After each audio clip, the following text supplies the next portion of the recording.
सूरदास जी भविष्य बोलते थे लोगों का। एक दिन उनके पिताजी ने कहा, सूरदास हम लोग गरीब घर के हैं, हमारे यहाँ ज्यादा धन नहीं है, तुमको इतनी बढ़िया विद्या है, तुम सबका भविष्य बताते हो, इसका पैसा लिया करो, ज्यादा नहीं 1-1 रुपया ले लिया करो, बताने का घर तो चलेगा बढ़िया।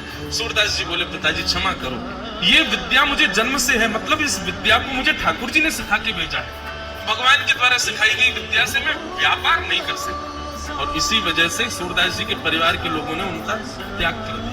सूरदास जी चले गए अपना झोला उठा करके कहीं, तभी मथुरा में विश्राम घाट पर उनको श्रीमद वल्लभाचार्य जी का यश सुनाई दिया। जो सूरदास सबको उनका भविष्य बताते थे, लेकिन आज सूरदास जी ने जब भगवत चर्चा श्रीमद वल्लभाचार्य जी से सुनी तो सूरदास जी के चित्त में यह बात आने लगी कि मैं दूसरों का भविष्य बताता हूँ, दूसरों के आगे जीवन में कैसे क्या कार्य होंगे ये सब बताता हूँ, अपनी विद्या का इतने दिनों से ऐसा दुरुपयोग कर रहा हूँ संसार के लिए।